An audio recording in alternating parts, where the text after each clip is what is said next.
नमस्कार, स्वागत है आपका। साधु में आपके आहाना पुंज। बात करेंगे विरासत पर सियासत की, क्योंकि मध्य प्रदेश की राजधानी भोपाल का जो सीजी फ्लाईओवर है अब वो बाबा साहेब अंबेडकर ब्रिज के नाम से जाना जाएगा। मुख्यमंत्री डॉक्टर मोहन यादव ने 150 करोड़ से भी ज्यादा की लागत से बने इस फ्लाईओवर का उद्घाटन किया। 2900 मीटर, लगभग 2900 मीटर कह सकते हैं कि ये लंबा फ्लाईओवर है। गायत्री मंदिर से गणेश मंदिर को ये जोड़ता भी है। अब ये ट्रैफिक से निजात मिल जाएगा, इसमें तमाम सुविधाएं हैं, आप ये मान लीजिए। लेकिन अब कांग्रेस की यात्रा भी 27 जनवरी को अंबेडकर की जन्मस्थली महू पहुंचेगी। अब इस यात्रा के बहाने कांग्रेस खुद को संविधान और दलित रक्षक साबित करेगी। कांग्रेस का लक्ष्य दलित वोट बैंक अपने पाले में करना है। कांग्रेस की धार, कुंद और इनके अलावा अगर बीजेपी प्रदेश के जो 7 संभाग है, इसमें संविधान गौरव दिवस मनाने की तैयारी भी है। अब इसको लेकर सियासत शुरू हो चुकी है कि अब अंबेडकर आखिर है किसके, विरासत जो हमारे पास है उस विरासत के नाम चेंज करने हैं, वो करेगा कौन। लेकिन इस मामले पर आगे चर्चा करेंगे, उससे पहले जान लेते हैं नेतागण क्या कहते हैं।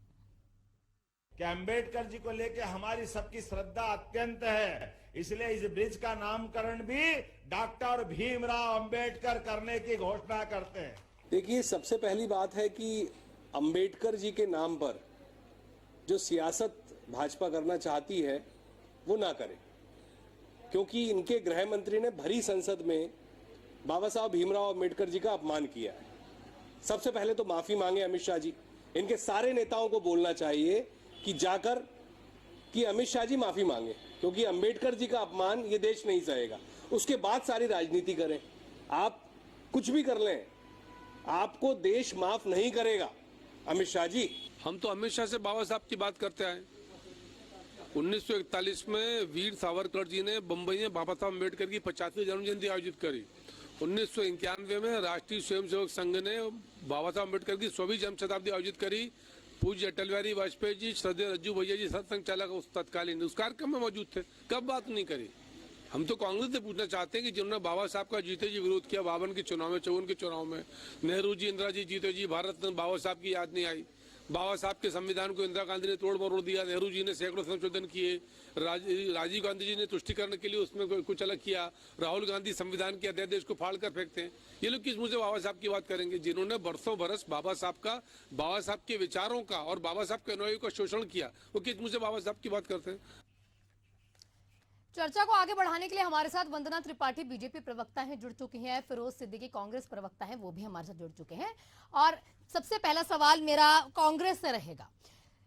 जिस तरह से आप दोनों का बहुत बहुत स्वागत है हमारे शो में। सर फिरोज जी, जानना ये चाहेंगे कि लगातार आपके यहाँ से ये दावे किए जाते हैं कि बीजेपी जो है भीमराव अंबेडकर की जो सोच थी उसको नहीं मानती है, लेकिन उनकी जो पिक्चर है, जो मूर्ति है, उसका प्रचार प्रसार बहुत करती है।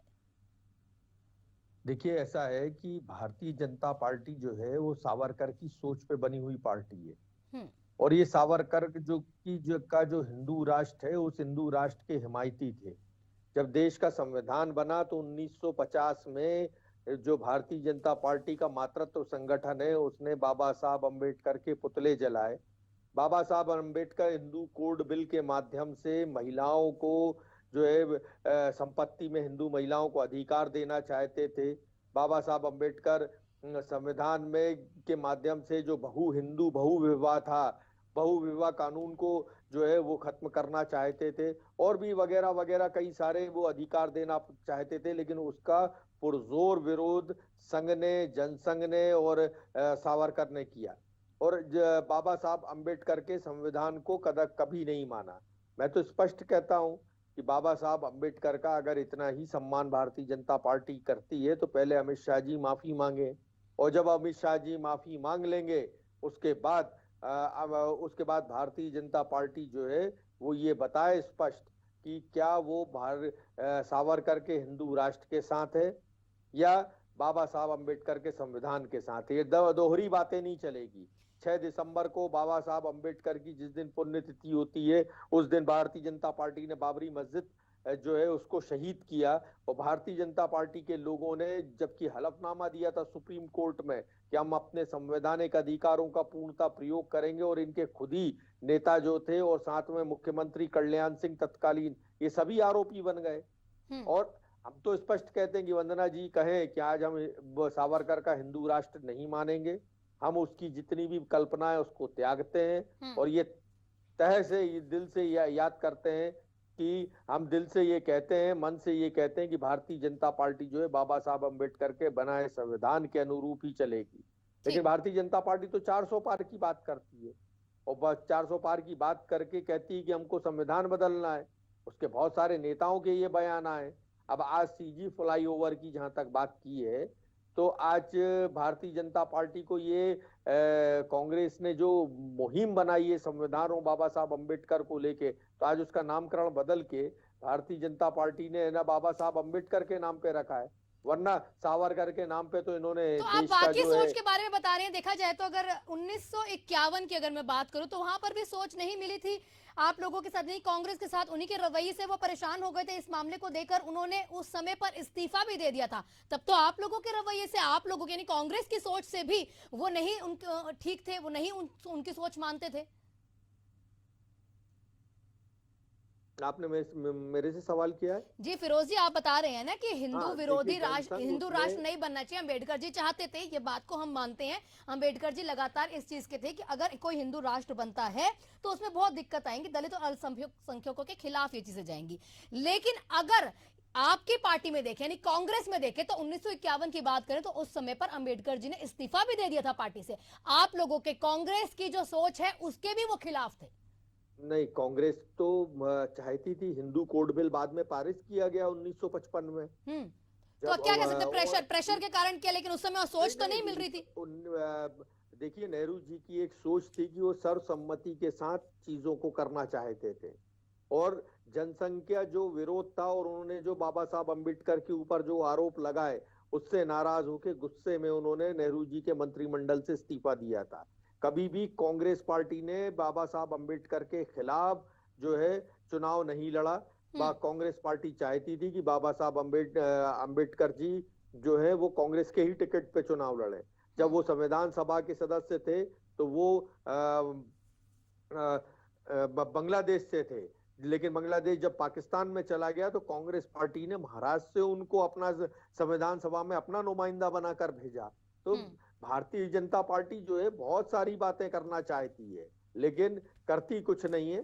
एक चीज ये बता दें कि इन्होंने बाबा साहब अम्बेडकर के सम्मान में क्या किया, और स्पष्ट बात है। तो हमारे साथ हैं, आप सवाल पूछ रहे हैं, वंदना जी से पूछ रहे थे। वंदना जी बोल रहे हैं कि आप लगातार जो है बाबा साहब अम्बेडकर के खिलाफ बीजेपी की पार्टी रहती है, करते कुछ नहीं है, प्रचार प्रसार बहुत कर देते हैं। और अभी हाल ही में क्योंकि उन्होंने बोला भी है, गृह मंत्री अमित शाह की तरफ से बयान आया था और उसके बाद जो है बीजेपी बहुत एक्टिव हो गई है बाबा साहब के नाम के साथ। नमस्कार आना जी, मेरी आवाज मिल पा रही है? जी जी, आपकी आवाज आ रही है। नमस्कार मैम। देखिए, सबसे पहले तो जिस प्रकार से फिरोज भाई अभी कह रहे थे कि भारतीय जनता पार्टी बाबा साहब का विरोध करती है, तो बाबा साहब का विरोध किसने किया है ये सबने देखा है। कांग्रेस पार्टी ने किस प्रकार से हर बार बाबा साहब का विरोध किया है। जिस प्रकार से हम अभी, जैसे हमारे प्रवक्ता साथी बात कर रहे थे, 52 का जो चुनाव हो या बाकी का भी जो चुनाव हुआ था, उसमें किस प्रकार से इन्होंने बाबा साहब का विरोध किया था। जब बाबा साहब इनकी पार्टी में हुआ करते थे तब उन्होंने जो मंत्रालय मांगा था वो देने से इनकी पार्टी ने साफ इनकार कर दिया था। तो उनकी अवहेलना और उनका अपमान इन्होंने कभी करने में कसर नहीं रखी। दूसरी चीज, बाबा साहब की जो पहचान है वो है हमारा संविधान, और संविधान में संशोधन कितनी बार कांग्रेस पार्टी ने किए हैं, जरा इनसे पूछ लीजिए आप आना जी, तो ये स्पष्ट बता पाएंगे। इमरजेंसी लगाने का कार्य किस पार्टी ने किया और कितनी बार इमरजेंसी लगाने का कार्य किया। जिस प्रकार से कांग्रेस पार्टी ये कहती है कि हम संविधान के रक्षक हैं, संविधान को बचाने के लिए चले हैं, और आप लोग संविधान की प्रतियां लेकर जाते हैं पार्लियामेंट में, तो आप ये बताइए कि राहुल गांधी जी अगर इतने बड़े संविधान के रक्षक हैं तो फिर वो भारत, इंडियन स्टेट से लड़ने की बात क्यों करते हैं। Indian state means India, Indian state means Indian constitution, और आप इंडियन स्टेट से लड़ने की बात करते हैं कि हमारी लड़ाई इंडियन स्टेट से। रही बात हिंदू राष्ट्र की, तो हाँ, हम हिंदू राष्ट्र बनाएंगे जिस देश में जिस जाति के लोग ज्यादा रहते हैं, जिस संख्या में ज्यादा होते हैं, तो वो राष्ट्र कहलाता है। लेकिन वंदना जी, अगर देखा जाए तो पहले, अगर आप हिंदू राष्ट्र की बात कर रहे हैं, मैं खिलाफ नहीं हूं, मैं साथ भी नहीं, क्योंकि हमारा काम किसी चीज पर साथ देना नहीं है। अगर हिंदू राष्ट्र की बात आप कर रही हैं तो सिर्फ एक सवाल मेरा यहाँ पर ये भी रहेगा, अम्बेडकर जी क्या, क्योंकि आप लोग बहुत सम्मान कर रहे हैं, तमाम चीजें भी रख रहे हैं, एक मेरे पास उनकी ही तरफ से बयान है, उन्होंने कहा था कि भारत को धर्मनिरपेक्ष जो राज्य है बनाए रखने की बात उन्होंने की, तो उनका ये मानना था कि हिंदू राष्ट्र का विचार दलितों और अल्पसंख्यकों के खिलाफ हो सकता है। तो क्या ये विचार उनका गलत था? देखिए, जो बाबा साहब जी का ख्याल था वो ये था कि हिंदू राष्ट्र अगर बना तो बाकियों की उपेक्षा नहीं होनी चाहिए। तो बाकियों की उपेक्षा कहाँ हो रही है हाना जी, बताइए। क्या रिजर्वेशन बंद हुआ? क्या टिकट वितरण जब होता है, इलेक्शन होते हैं, तो क्या उसमें दोनों ही पार्टी में सारे जाति के लोगों को टिकट नहीं दिया जाता? कुछ तो हमारी सीट्स रिजर्व करी हुई हैं, जैसे कि अगर हम शेड्यूल की बात करें तो ट्राइबल सीट है, या किसी और सीट की बात करें तो वो एससी सीट है। तो इस तरह से हमने क्या रिजर्वेशन को बंद किया? ये लोग बार बार कहते हैं हम अगर 400 के पार आते तो संविधान बदल देते। किस प्रकार की बातें करते हैं ये? हम संविधान को क्यों बदलेंगे? और रही बात, अगर उसमें कुछ संविधान में कुछ चीजें ऐड ऑन, अगर हम ऐड करके संविधान को बदलने की बात करते हैं, उसमें आपत्ति क्या है? हमने संविधान में जो लिखा हुआ है उसके चेंज करने की बात नहीं करी है। हम भारत का संविधान बदल देंगे, हमें 400 पार दीजिए। राष्ट्र हित के लिए जरूरी है, वो जोड़ने की बात करी है। और अगर वो जोड़ने की बात कर रहे हैं तो अमेंडमेंट्स तो होते ही रहे हैं संविधान में, ये कोई नई बात तो है नहीं। पर इमरजेंसी लगाकर जिस प्रकार से संविधान को तार किया गया है, जिस प्रकार से लोगों धर्म भर कर जेल में बंद किया गया है, वो धर्म निरपेक्षता कहलाती है क्या कांग्रेस पार्टी की? इस प्रकार से ये लोग तुष्टीकरण की राजनीति करते हैं। ले लीजिए ना, आप कह रहे हैं कि संविधान बदल देंगे, संविधान बदल देंगे, बीजेपी की तरफ से बयान है, किसने ये बात बोली है? नाम लेके बताइए उन्हें। देखिए, मिर्धा जी ने कहा, इनके सांसद लल्लन सिंह जी ने कहा, और भारतीय जनता पार्टी के कई वरिष्ठ नेताओं के इस मामले में बयान आए। इनके एक सांसद है कर्नाटक के, उन्होंने कहा, और सभी ने कहा कि हमको 400 पार चाहिए, और 400 पार मिल जाएगा तो भारत का हम संविधान बदल देंगे। भारतीय जनता पार्टी कहती है शुरू से कि हम हिंदू राष्ट्र बनाएंगे। हम तो कहते हैं, भारत बाबा साहब अम्बेडकर ने लिखा है कि सनातन धर्म में सर्वधर्म संभाव होता है। आर्टिकल 25A कहता है सर्व equal respect to all religion. इसका मतलब ही होता है सर्वधर्म संभाव। तो ये क्या सनातन धर्म को बाबा साहब अम्बेडकर ने क्या संविधान में नहीं लिखा है क्या? बताइए मुझे, क्या उन्होंने पेड़ पौधे विश्व के कल्याण के लिए संविधान में जो है प्रावधान नहीं किए हैं क्या? ये हिंदू राष्ट्र बनाना चाहते थे, वो हिंदू राष्ट्र बनाना चाहते जिसमें ये लोगों के अधिकार छीन ले। बाबा साहब अम्बेडकर के दिए हुए संविधान में ये हर चीज पे का अधिकार छीनना चाहते हैं, और अम्बेडकर जी ने हम सबको जो है अपने संविधान में अधिकार दिए कहलाता है। तो ये खूबसूरती ही भारत को बाकी देशों से अलग बनाती है। पाकिस्तान के बारे में लोग ये क्यों नहीं कहते कि विविधताओं का देश? बांग्लादेश में जिस प्रकार से हिंदुओं का सरेआम कत्ल हो रहा है, वो आपको सही लगता है? भारत में बताइए, इस तरह की कोई भी घटना होती है क्या?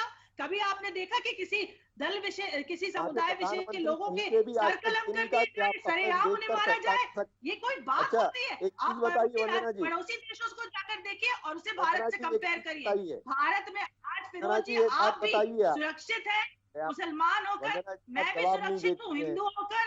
क्यों? क्योंकि ये भारत का संविधान है। वंदना जी, वो भी कुछ कह रहे हैं।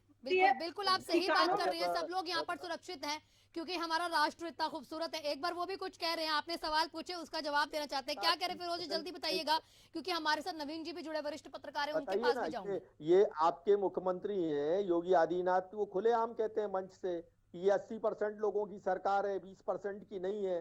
तो ये संवैधानिक है या असंवैधानिक है? ये बताइए फिरोज जी कि महाकुंभ चल रहा है प्रयागराज में, क्या आपने कहीं पर भी कोई तख्ती लगी हुई देखी कि हिंदुओं के अलावा बाकियों को प्रवेश वर्जित है? तो आप उनके खिलाफ भी तो कार्रवाई में हमें दिए जाएंगे बिना धर्मांतरण करे हुए? मक्का मदीना अगर हम जाएंगे तो क्या हिंदू होते हुए ये कैसे रोक दिए जाएंगे? योगी आदित्यनाथ जहाँ के मुखिया हैं, उस क्षेत्र में आयोजित प्रयागराज के कुंभ में हर समुदाय के लोग दुकानें लगा रहे हैं, हर समुदाय के पट्टी वाले हैं, हर समुदाय के लोगों का जाने पर प्रवेश, कोई प्रवेश पर निषेध नहीं है। हर देश के लोग आ रहे हैं। वो करेंगे तो भाई, वो करेंगे तो मैं चला जाऊंगा और आप अदालत चला जाऊंगा, अदालत मुझे पुलिस कस्टडी में भेज देगी वहाँ। अगर वो विरोध करते तो वहाँ बड़ी हाँ, बड़ी तो वही मैं कह तख्तियां रहा हूँ ना, लगी वो होती कैसे कर कि सकते हैं only ये काम। Hindus are allowed। ठीक क्या ऐसा लिखा सोचिए है? बाबा ठीक है, साहब ठीक, अम्बेडकर ये जी धर्म पे ठीक ज्यादा है। जा रहे थे क्या? हम बात यहाँ पर कर रहे हैं कि संविधान में क्या क्या बातें हो रही है। बाबा साहेब अम्बेडकर का नाम जो है सियासत के तौर पर अब यूज किया जा रहा है, अपनी सियासत को चमकाने के लिए यूज किया जा रहा है। एक बार हमारे साथ नवीन जी भी है, उनसे भी बातचीत करें। नवीन जी, क्या ऐसा सच में है? अक्सर ऐसा देखने को मिलता है, क्योंकि बहुत लंबे समय से देखे, जब पुराने से भी देख ले तो बीजेपी के पास ठीक है पूरे हिंदुओं का पावर है, ये तमाम चीजें हम देखने को मिलते हैं, हिंदू राष्ट्र बनाना चाहती है, लेकिन क्या सच में राजनीति में अपने आप को स्ट्रॉन्ग करने के लिए उनको, क्योंकि दलितों का सहारा चाहिए और वो सहारा पाने के लिए वो बाबा साहेब के नाम का इस्तेमाल कर रहे हैं, इस तरह के आरोप जो है विपक्ष लगातार बीजेपी पर लगाता है। देखिए आना जी, देश में अंबेडकर जी के विचार को मानने वालों की संख्या पर आप गौर करिए। असल में क्या है, हम सियासत के तराजू पर उनको तोल रहे हैं। उन्होंने जो नारा दिया था, उन्होंने कहा था शिक्षित बनो, संगठित रहो और संघर्ष करो। तो उनके उसमें ये कहीं नहीं था कि हम हिंदू राष्ट्र के खिलाफ, वो हिंदू राष्ट्र के खिलाफ नहीं थे, वो समानता और अधिकार की बात करते थे। सभी वर्गों में समानता और अधिकार, और इस पर उन्होंने अपनी पूरी पैरवी की। बात जब राजनीतिक दलों की हो रही है तो ये बात ठीक है कि कांग्रेस के साथ वो थे और उनके साथ जो भी घटनाक्रम घटा वो पार्श्व पीछे के काल की बात है। लेकिन आज जब हम उनके विचारों की बात करते हैं, जब उनके आज हम जिस राज्य में बैठे हैं वो महू उनका जन्म स्थान है, वहां से जब रैली की बात होती है तो कांग्रेस कहती है हम उनको संविधान बचाने की रैली निकालेंगे, भाजपा कहती है संविधान तो सुरक्षित है, हमें संविधान को खतरा इन लोगों से है, इनसे। तो आप ये देखिए कि हम उनको सियासत में ले आए, उनके विचारों का जो उन्होंने जो प्रादुर्भाव किया, जो विचार उन्होंने संविधान के लिए दिए, उसको दोनों दलों ने अभी कहां अपनाया है। क्या ये इस तरह से अपना लेते तो ना वही वंचित वर्ग के लिए हम क्या कर रहे हैं, पहले इस पर चिंतन होना चाहिए। क्या उन्होंने जो आपको संविधान की जो धाराएं दी, जो अधिकार दिए, उसका हम सही इस्तेमाल कर पाए हैं? ये दोनों दलों के लिए सोचनीय प्रश्न है। अंबेडकर जी को सब आगे लाना चाहते हैं क्योंकि उसके वोटों का ध्रुवीकरण है। हमारे सामने वोट नजर आता है, सीट नजर आती है, आरक्षित वर्ग की सीटें जहां हैं वो इफेक्टेड होंगी। हम अंबेडकर जी के जो विचारधारा के लोग हैं उनको अपने साथ ले जाना चाहते हैं। मतलब कुल मिलाकर के दोनों दलों का एकमात्र उद्देश्य है कि हम सीटें किस तरह से कवर करें। लेकिन ये कोई नहीं कहता कि अंबेडकर जी के जो विचार थे, उन्होंने संविधान के लिए जो भी अपने विचार रखे, या आज हम जिन वंचित वर्ग के लिए काम करना चाहते हैं उस पर कितना काम हो रहा है। क्या कहना चाहेंगे फिरोज जी? आपकी सिर्फ नाम इस्तेमाल करने से कुछ नहीं होता था, अगर आपको उनकी सोच का भी सोच जो उनकी थी उस हिसाब से काम भी करना पड़ता है, नाम से कुछ नहीं होता है। आज देखिए कि देश की जितनी संवैधानिक संस्थाएं हैं, सुप्रीम कोर्ट के जो है जज बाहर निकल के आ गए। आप पत्रकारों को अगर स्वतंत्र कहलाते हैं पत्रकार, तो वो किसकी वजह से कहलाते हैं? बाबा साहब अम्बेडकर ने अपने संविधान में लिखा ना कि ये जो मीडिया है, जो हमारा देश का प्रेस है, ये लोकतंत्र की आंख होगा, ये स्वतंत्र होगा, आप इसके ऊपर उंगली आक्षेप नहीं लगा सकते। 67 पत्रकारों को इस सरकार ने ही जेल में भेजा, और कौन सा मुकदमा लगाया इन्होंने? देशद्रोह का मुकदमा लगाया, बड़े बड़े पत्रकारों के ऊपर लगाया। सुप्रीम कोर्ट के जज बाहर निकल के आए कि आज लोकतंत्र खतरे में है। ये जो भारतीय जनता पार्टी है, किसी अल्पसंख्यक को जगह नहीं देती। जो उन्होंने कहा, जोशी जी ने, वो बहुत सही बात की कि उन्होंने समानता का अधिकार दिया। आज हम भी वही बात करते हैं। कोई अल्पसंख्यक इनकी पार्टी में सांसद नहीं बन सकता, विधायक नहीं बन सकता। 20 साल से इस प्रदेश में कोई भी अल्पसंख्यक जो है, मुस्लिम अल्पसंख्यक, वो इस प्रदेश में ना मंत्री नहीं बन पाया। वजह क्या है? अगर भारतीय जनता पार्टी समानता के अधिकार पर बात करती तो आज ये नौबत नहीं आती। आज अगर आपने बाबा साहब अम्बेडकर को समझा होता, और आपने सभी वर्गों को, मैं ये कहता हूं कि उन्होंने दलितों को ही अधिकार नहीं दिए, आदिवासियों को ही अकेले अधिकार नहीं दिए, भारत के हर नागरिक को अधिकार दिया। और भारत का हर नागरिक जो है, और इस देश में अगर आप मोटी मोटी तस्वीर देखिए तो भारत के संविधान, भारत के लोकतंत्र को लेकर लोगों के अंदर में कहीं कोई असंतोष नहीं है। संविधान को लेकर लोग प्रसन्न हैं, और वो इस बात को मानते हैं कि जो हमारा संविधान है, इस संविधान ने सबको अधिकार दिए, इस देश को शिक्षित करने का अधिकार दिया। उसी बात को तो लेकर हम लड़ रहे हैं इनसे कि आप जो है निरंतर असंवैधानिक बुलडोजर चलाया। सुप्रीम कोर्ट ने कहा कि यह संवैधानिक कदम है, वो खबरदार कोई बुलडोजर नहीं चलेगा इस प्रदेश में, वरना ये तो बुलडोजर रैली निकालते थे, ढोल ढमाके ले जाके जो है अल्पसंख्यकों के मकान तोड़ा करते थे। तो क्या इनको यही जो संविधान के साथ इन्होंने छेड़छाड़ शुरू की और नारे देना शुरू किए, और जब अंबेडकर अंबेडकर बोला तो ठीक है, नाम का कहीं ना कहीं प्रचार प्रसार कर रहे हैं, काम का नहीं कर रहे हैं। वंदना जी आपको कुछ कहना चाहती है, वो आपको, क्योंकि आपने इतनी बातें की, उनको उसका जवाब देना चाहते हैं। जी वंदना जी बताइए। ये सबसे पहली बात तुष्टीकरण वाली बातें तो फिर से आप शुरू मत करिए फिरोज जी। ये आप लोग जब समुदाय विशेष की बात करने लगते हैं तो ये जो तुष्टीकरण का आपका चश्मा है, ये जो बार बार पहनकर आप देखते हैं, तो आप तुष्टीकरण की बात मत करिए, सबकी बात करिए। आप आदिवासियों को हमेशा वोट बैंक समझते हैं, कांग्रेस पार्टी पर उनके विकास के लिए क्या करते हैं, बाबा साहब की बात कर लें तो आपसे सवाल पूछ रहा हूँ। वर्णित करने का कार्य किसने किया है? महू की बात करते हैं। रही बात आप कहते हैं कि फ्रीडम ऑफ स्पीच हमें आज मिला हुआ है तो बाबा साहब के कारण मिला है, तो जरा आप ये बताइए कि इमरजेंसी के समय पे जब पत्रकारों को उठा कर जब जेलों में ठूस दिया जाता था, तब इंदिरा गांधी जी को याद नहीं था फ्रीडम ऑफ स्पीच? तब पत्रकार कुछ भी बोलते थे, पढ़ी लिखी है वंदना जी, आप एक बात पेपर सुन लीजिए, दिया जाता था, आपके उनका काम मुंह बंद आएगी। कर दिया जाता था। तब आपका ये फ्रीडम ऑफ स्पीच वंदना जी, आप संविधान एक का बात सुन सम्मान लीजिए, कहा आपके काम आएगी। वंदना जी आप एक बात मेरी सुन लीजिए ना, कभी कभी विपक्ष की बात भी सुन लेते हैं, वो फ्रेम चला गया उनका। नहीं, आपकी आवाज आ रही है फिरोज जी, आप बोलिए, मुझे सुनाई दे रहा है, बोलिए। मैं वंदना जी को कहूंगा, जो इमरजेंसी है वो आर्टिकल 352 में है। जब देश में गृह युद्ध जैसे इस माहौल हो जाए, जब देश में राजनीतिक अस्थिरता हो जाए, तो आप आर्टिकल 352 का इस्तेमाल करके 358 में इसका सुन लीजिए, ये संविधान बता रहा हूं मैं, 358 में लिखा है कि आर्टिकल 19 के तहत जो मौलिक नागरिक अधिकार है उनको कुछ समय के लिए सरकार निलंबित कर सकती है, हटा नहीं सकती। वो निलंबित थे, बहाल भी हम ही ने की वापस, और इस देश में चुनाव कराए। ठीक, हमारे पास नवीन जी भी है। नवीन जी आपसे फिर से यही जानना चाहेंगे, फिर बात वहीं पर आ जाती है कि कब तक जो है अपनी सियासत आज आपको चमकाने के लिए विरासत का नाम लेना पड़ेगा, कब तक इस तरह की चीजें करनी पड़ेगी, कब यहाँ पर जमीनी स्तर पर जो है काम होने शुरू होंगे? वंदना जी नवीन जी आपको एक सेकंड यहाँ पर रोकेंगे, क्लोजिंग रिमार्क वंदना जी आपसे मैं लेना चाहूंगी। देखिए आहाना जी, सबका साथ, सबका विकास, सबका विश्वास का परिचायक है भारतीय जनता पार्टी। और अगर भारतीय जनता पार्टी पे सभी समूह, सभी समुदाय, सभी वर्ग के लोग अगर विश्वास जता रहे हैं और बार बार हमारी सरकार बन रही है, तो ये दर्शाता है कि हम सबके कल्याण की बात सिर्फ कहते नहीं, करते हैं। जितनी योजनाएं चला रहे हैं केंद्र से प्रदेश तक, वो सबके लिए हैं। हमारे लिए सिर्फ 4 ही जातियां हैं, गरीब, युवा, अन्नदाता और नारी। ज्ञान की हम बात करते हैं, ज्ञान ही हमारे, और सबसे बड़ी जाति है गरीब। अंतिम पंक्ति के व्यक्ति के विकास की बात, अंत्योदय से भाग्योदय की बात हमेशा भारतीय जनता पार्टी ने की है और आज भी हम करते हैं।